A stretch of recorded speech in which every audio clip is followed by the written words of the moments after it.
aqui com o governador Tarso Genro, do Rio Grande do Sul, do Partido dos Trabalhadores.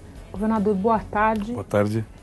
Na sua visita a São Paulo, o senhor teve uma série de compromissos e esteve há pouco com o ex-presidente Lula no Instituto da Cidadania. O que foi essa conversa? Foi uma conversa administrativa? Foi uma conversa gaúcha? Foi uma conversa sobre o PT? O que o senhor pode nos contar? Primeiro foi uma conversa de amigos, né? E de admirador, em relação ao presidente. Não, nós conversamos muito sobre a questão da integração latino-americana. O presidente quer compartilhar, né, uma discussão de ideias sobre projetos de desenvolvimento regional e particularmente aqui no sul do Mercosul, né, atribuindo uma certa importância ao Rio Grande do Sul nesse trabalho. E eu dei um relato também da situação do governo do Estado, né, e o convidei para que ele participe de dois momentos importantes que nós temos lá. Agora no mês de agosto, né, uma conferência que o presidente vai fazer sobre reforma política, e depois de novembro um grande evento internacional que nós vamos fazer com a presença do Baltazar Garçom e o presidente Lula sobre corrupção, experiências de luta contra a corrupção. Governador, aproveitando, o senhor falou da reforma política, que o presidente vai fazer uma intervenção em agosto. O que o senhor acha do encaminhamento que está tendo a reforma política no Congresso e a probabilidade enorme de que não saia nada esse ano, se é que vai sair alguma coisa importante? Se sair alguma coisa, tomara que saia o financiamento público, né, que é o principal antídoto à corrupção e aos compromissos, às vezes, eu diria, irregulares e outras vezes espúrios, né, que os políticos assumem no financiamento privado das campanhas. Nós mandamos, na época do presidente, uma proposta de reforma política, né, baseada no voto em lista, financiamento público, proibição das coligações regionais, ou seja, coligações nacionais, e um outro item que eu não me lembro qual é o quarto item, mas esses três pontos, os pontos chaves da reforma que nós remetemos. Parece que é uma grande resistência ao voto em lista, né? E o ideal seria voto em lista e financiamento público. Se não sair nenhum desses dois, eu acho que o país pode entrar num impasse. Qual a garantia que o eleitor teria de que financiamento público, garantia eu nem diria porque acho que não teria nenhuma, mas de que financiamento público diminuiria pelo menos com o Caixa 2? Porque o financiamento daí é diretamente com o partido e o partido que paga os custos da campanha. E, portanto, o tribunal pode e o Ministério Público fazer uma fiscalização direta, exclusivamente num ponto de financiamento, que é o partido, ao invés de fazer 300, né, verificações. Então diminui a possibilidade de corrupção e diminui a possibilidade de ilegalidade, na minha opinião. Governador, falávamos há pouco no combate à corrupção, agora ao falar de reforma política, o senhor falou em financiamento irregular. O PT acaba de aprovar a refiliação do Delúbio Soares, tesoureiro do Mensalão, ao partido. Na época do escândalo, o senhor esteve à frente de um movimento dentro do partido, que criou inclusive uma corrente, a Mensagem ao Partido, a única corrente agora que se opôs à refiliação. Queria saber, na sua avaliação, o que significa para o PT reincorporar o Delúbio Soares?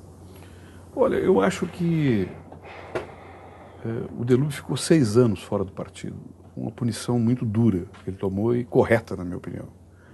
Eu acho que essa reincorporação dele é um direito que ele tinha, né?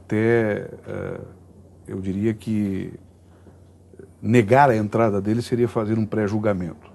Agora, obviamente, é uma situação que traz para dentro do partido a memória de um problema político grave que nós tivemos naquela oportunidade. Eu estive no centro daquele debate e, por isso, a minha corrente de opinião ficou numa posição ou de isenção, ou seja, não votou, de abstenção, ou contra, né? Mas eu acho que é um direito constitucional da pessoa, não tem morte civil no país, né? Então, nesse sentido, a incorporação do Delúbio não quer dizer que sejam revividos como legítimos aqueles métodos de financiamento de campanha que adotaram, né, naquela oportunidade. Acho, inclusive, que ele vai ficar, obviamente, sob observação de todo o partido, né? E você pode perceber que, em relação às demais pessoas envolvidas, dos outros partidos, ninguém tomou essa punição, né? Então, a nossa posição é uma posição, né, que tem reservas a não só a esta conduta, mas a reincorporação, mas nós temos que reconhecer que é um direito da pessoa voltar para o partido mesmo que fique sob observação. O senhor está à vontade para falar, porque o seu grupo, como a Renata mencionou agora, foi o único contrário a essa readmissão do Delúbio. A sociedade não fica... A mensagem que o PT passa para a sociedade não é uma mensagem ruim, de certa forma. Eu vou fazer uma provocação, de certa forma. O PT não está reivindicando para si a impunidade que ele durante muito tempo criticou da elite brasileira? Eu sempre tive uma posição muito ponderada em relação a isso, vocês se lembram, né? Eu, em primeiro lugar, nunca reivindiquei que o PT fosse um repositório da ética na política, né?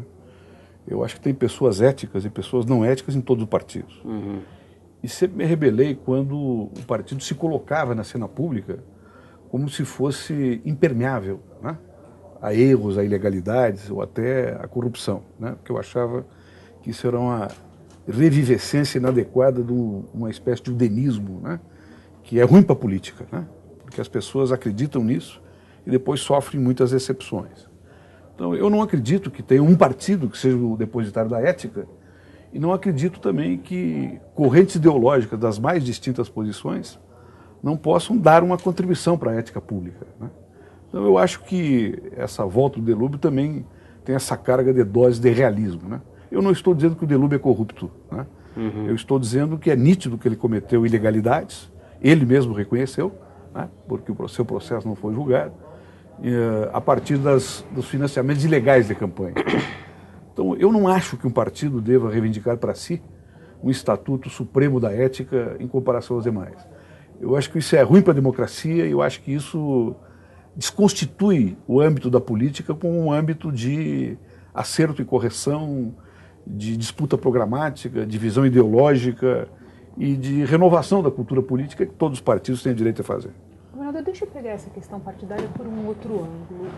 O senhor, na época do escândalo, usou a expressão refundação do partido.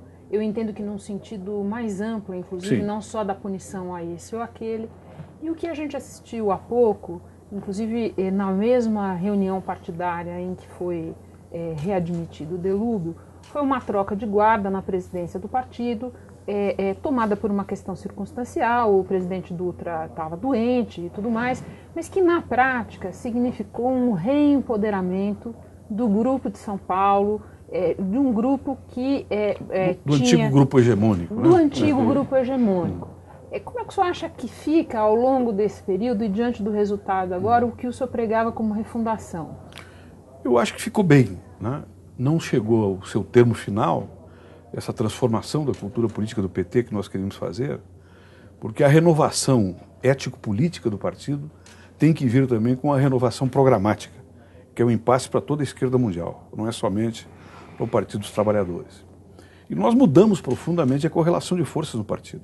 Hoje o partido é ingovernável sem a mensagem que detém a Secretaria-Geral, através do secretário Eloy Pietá. Ele tem um pacto de governabilidade novo partido. Então não significa efetivamente que ele foi refundado, mas existe um germe renovador muito grande no partido.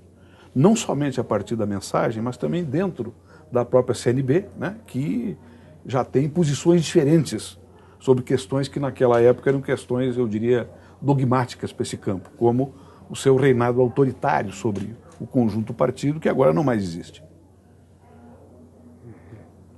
Mudando um pouquinho ali para a eleição municipal que se aproxima, eu sei que no Rio Grande do Sul existe uma espécie de uma expectativa dividida em relação ao seu posicionamento quanto à eleição na capital.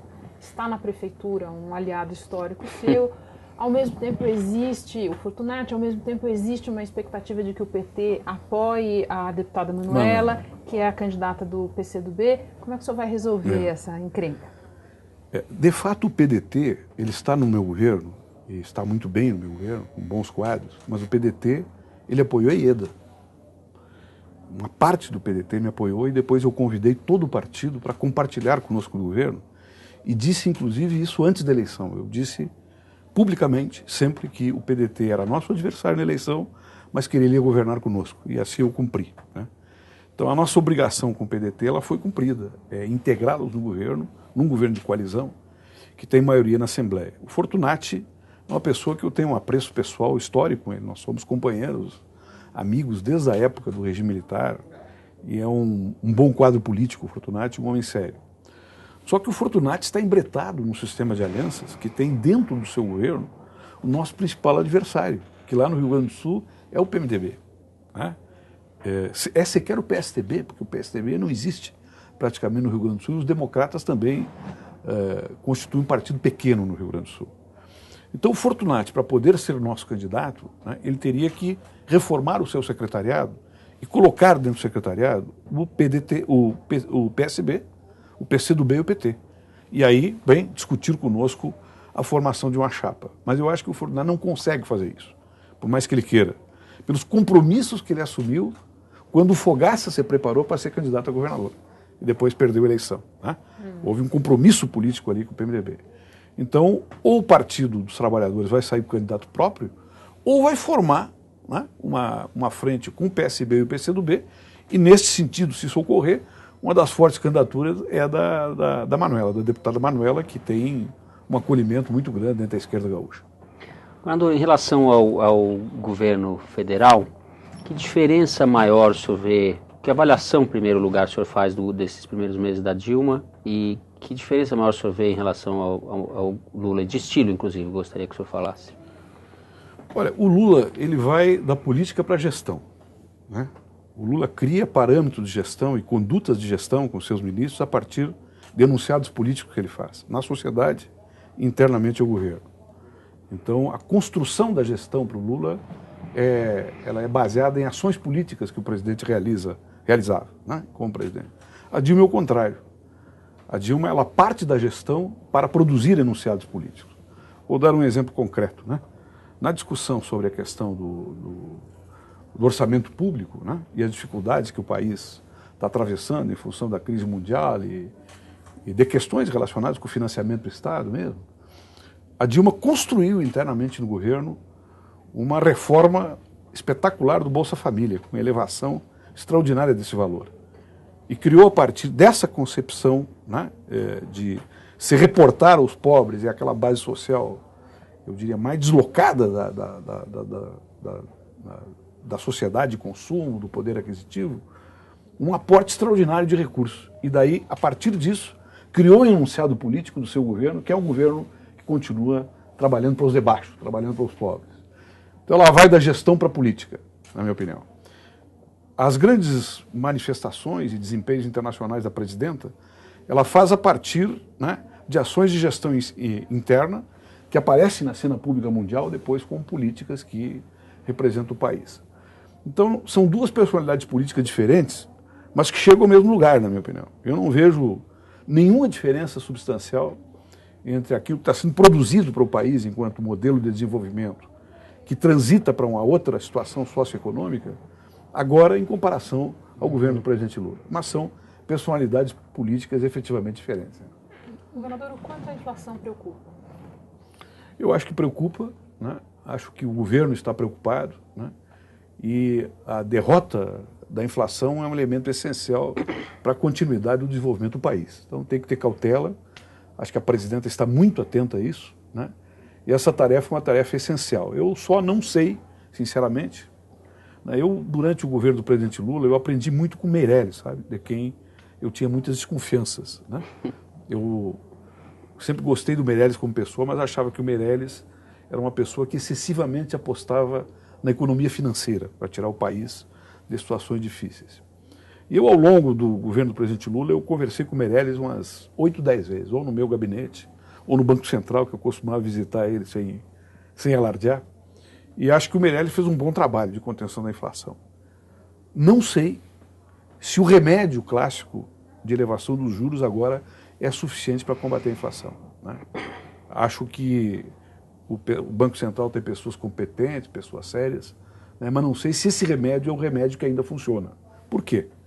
Porque esta lógica do aumento dos juros também cria um vício no mercado e cria movimentos de expectativa especulativa que provocam o aumento dos juros para combater a inflação, né?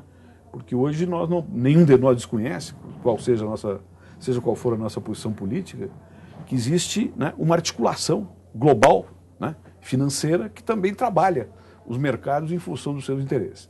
Então vamos ver essa suba, né, dos juros que ocorreu, vamos ver quais são os efeitos. Eu acho que o governo vai usar de todas as armas para combater a inflação e é uma adversária a ser derrotada duramente, na minha opinião. Governador, muito obrigada pela sua entrevista, pela sua presença aqui no telefone. Eu que agradeço a oportunidade.